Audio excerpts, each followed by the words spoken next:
many people might think that I'm here to, tell some long-held secret.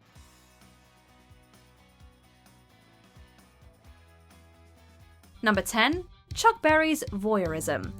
The late Chuck Berry was a singer, songwriter, and guitarist who left a lasting legacy on R&B and rock music. Chuck Berry was a pioneer in his field, often referred to as the father of rock and roll, who influenced a generation of musicians. By the late 1980s, Berry branched out, notably purchasing the Southern Air restaurant in Wentzville, Missouri. To the oblivion of the employees and customers at his restaurant, Berry installed video cameras in private areas, which were eventually found by one of the cooks. The married father of 4 repeatedly had trouble with the law. A total of about 200 women filed a class action suit against Berry in 1990 for infringing on their rights to privacy. Although he claimed no wrongdoing, Berry opted to settle his accusers and paid out over $1.2 million. That margin of glory is not too high. That margin of defeat then is also not too low. So I live right through it without any pain. Number 9.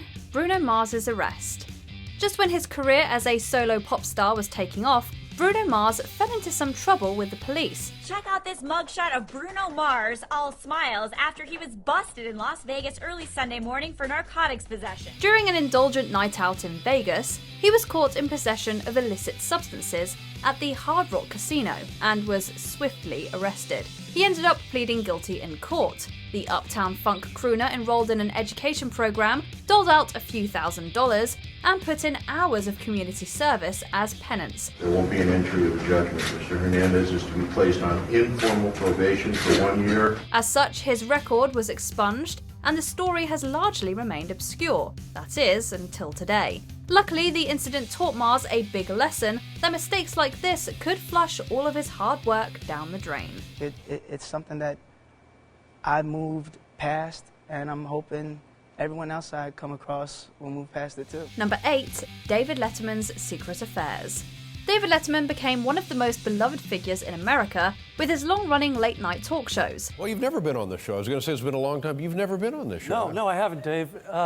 If you were bald, I would have been on 10 years ago. But the renowned host found himself in a scandal in 2009 when Joe Haldeman, one of the producers of 48 Hours, attempted to blackmail him for millions. Haldeman has pleaded not guilty to attempted grand larceny. He's been suspended from his job at CBS News, and if convicted, he could face up to 15 years in prison. Letterman had been romantically involved with some of the female staffers who worked for him, and Haldeman threatened to expose the affairs. Letterman got ahead of him, setting up a sting with the Manhattan District Attorney's Office, which resulted in Haldeman's arrest. All of this was made public in an episode of The Late Show by the host himself. I have had sex with women who work for me on this show. Now, my response to that is, yes, I have. Number 7. Lana Turner and the Johnny Stompanato scandal. As one of Hollywood's most glamorous leading ladies, Lana Turner's romantic life was subject to much interest and talk. Lana led the kind of life that the writers of Melrose Place struggle to create. Lana lived her life the way she wanted to. By the late 50s, Turner became involved with Johnny Stompanato, a mobster who was reportedly very possessive and violent. On April 4th, 1958, the two had gotten into an intense fight while Turner's daughter, Cheryl Crane, was home. Concerned for her mother's safety, Crane fatally wounded Stompanato. The story of what happened immediately after the stabbing of Stompanato goes like this. Cheryl called her father Stephen Crane. Lana called her mother, and she called a doctor. The doctor, unable to revive Stompanato, suggested Lana call herself a really good lawyer. The death and subsequent trial became the talk of town, with dozens of reporters swarming the court during the hearings. Both Turner and Crane were exonerated, but that didn't stop the rumors around Tinseltown. No, the rumor's been rampant for years that Cheryl was taking the rap for Lana, and that's not true. Lana did not do it. That I know. Still, this story has since largely been forgotten. Number 6. Charlie Chaplin's marriages. You can't talk about the silent era of film without mentioning Charlie Chaplin and his body of work.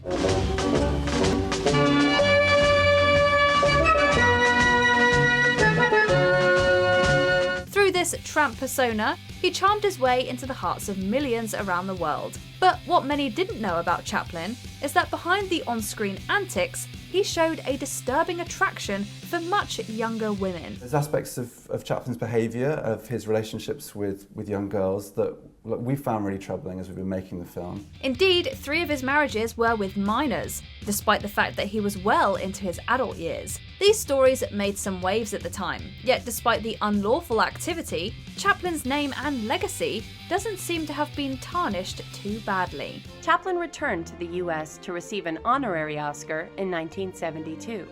In 1975, he was knighted by Queen Elizabeth. Number 5. Manny Pacquiao's harmful remarks. The world-famous boxer Manny Pacquiao hung up his gloves briefly in 2015 when he decided to run for a Senate seat in his home country of the Philippines. The 36-year-old will face his greatest political challenge yet. He's named a candidate for senator in next year's elections. During his campaign the next year, he made disparaging remarks about the LGBTQ+ community in a televised setting. You've caused quite a controversy with what people are saying is your statement. After the segment aired, Pacquiao was hit in the face with a flood of criticism, with many local celebrities calling for a boycott of the famed boxer. In addition to the online backlash, he lost his endorsement deal with Nike. We find Manny Pacquiao's comments to be abhorrent. Nike strongly opposes discrimination of any kind and has a long history of supporting and standing up for the rights of the LGBT community. Pacquiao eventually apologized for his statements, although he didn't exactly change his stance. Still, he was elected. Number 4. Mae West's salacious plays. Throughout her timeless career, Mae West was known for heralding sexual liberation through her art. She created this absolute goddess that was synonymous with sex and sex appeal for years. She was seen as rather bold for her time period, and was therefore no stranger to controversy. Before she drew large audiences to the box office for her steamy movies, West was already an established playwright and stage actress. Using the pseudonym Jane Mast, she penned a highly controversial Broadway play that debuted in 1926. At first, the conservative reviewers savaged the play, but then the New York police did Mae West a favor. They closed the play for 3 days. The show was deemed too indecent for public viewing, leading to West being arrested and spending 10 days in prison. Another work of hers, The Drag, which was about a closeted gay socialite, was similarly controversial and didn't even make it to Broadway. She did deal with subjects that were not considered normal subjects for theater comedy then. Number 3. David O. Russell's assault allegations. In between his acclaimed movies The Fighter and Silver Linings Playbook, David O. Russell got embroiled in a huge scandal that somehow flew under the radar. Wow.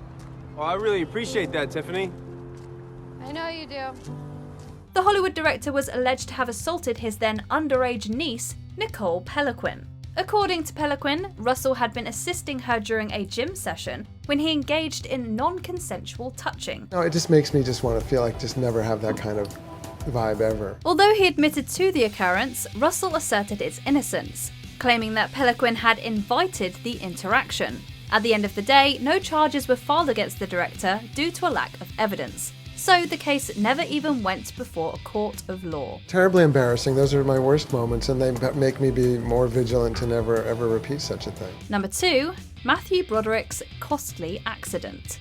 In the summer of 1987, Hollywood actor Matthew Broderick was vacationing in Northern Ireland with his then-girlfriend, actress Jennifer Grey. Grey's star was on the rise when she landed her breakout role in the 1986 film Ferris Bueller's Day Off, where she met her boyfriend, Matthew Broderick. The two had hit it off on the set of Ferris Bueller's Day Off, and began a relationship which they had largely kept hidden from the media. While driving back one night, Broderick crashed directly into another car after veering off into the wrong lane. Broderick and Grey survived the accident with significant injuries, but the passengers in the other car, mother-daughter duo Anna Gallagher and Margaret Doherty, passed away. I was in shock because I was the only living witness, and Matthew was unconscious and had amnesia, and the other 2 women died. Broderick got off on a careless driving charge and was ordered to pay a small fine, a move that was referred to as a travesty of justice by the family of those lost. And it had very serious, traumatic, lasting effects on, I'm sure, Matthew and the family of the other women and me. Number 1, Ben Affleck's family history. The PBS documentary series Finding Your Roots brings on different celebrities every episode and traces their ancestral roots. You are descended from a patriot. This is a big surprise and really exciting, and I'm really proud of it. In 2014, Ben Affleck appeared on the show and found out, along with everyone watching, about some of his relatives, like his mum, who was a civil rights activist. Behind the scenes, however, the program's genealogists had discovered that one of Affleck's ancestors was a slave owner in Georgia. His name was Benjamin Cole, lived in Georgia on my mom's side about 6 generations back. Feeling embarrassed about the revelation and not wanting the information out in public, Affleck pressured the show's producers to edit that segment out. It all came to light during the 2015 Sony Pictures hacking scandal when the story was leaked to the public. Last July, the series' executive producer Henry Louis Gates Jr. emailed Sony Entertainment CEO Michael Linton to ask for advice. Quote, "We've never had anyone ever try to censor or edit what we found. He's a megastar. What do we do?" Did you enjoy this video? Check out these other clips from WatchMojo and be sure to subscribe and ring the bell to be notified about our latest videos.